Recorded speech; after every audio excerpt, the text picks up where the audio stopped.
Hi, good evening. This is Scott at Scott Trades on Twitter with StockMarketMentor.com and your chart of the day. I want to take a look at Tempur Sealy. This is ticker TPX.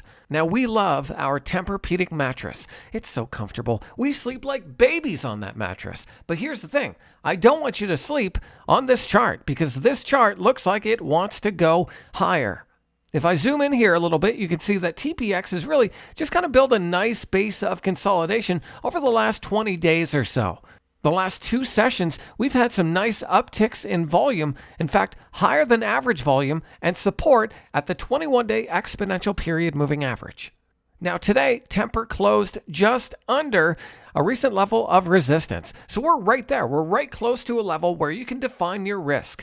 What you want to do is you want to set an alert at around 89.30, something like that, and you want to get a move above 89.30 on volume. If we get a close above 89.30 on volume, we could see more upside here on this chart.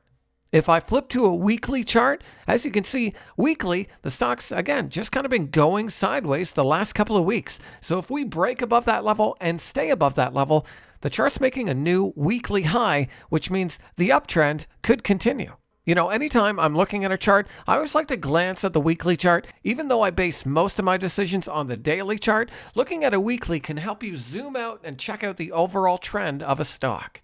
So don't sleep on Tempur Sealy. Unless, of course, you're just, buying the mattress. But set an alert at around 89.30 and watch for this stock to make a move to the upside. I hope that video is helpful. Hey, give me a follow on Twitter if you don't already, at Scott Trades. And be sure and sign up for Dan Fitzpatrick's free stock chart of the day at StockMarketMentor.com. We'll catch you next time.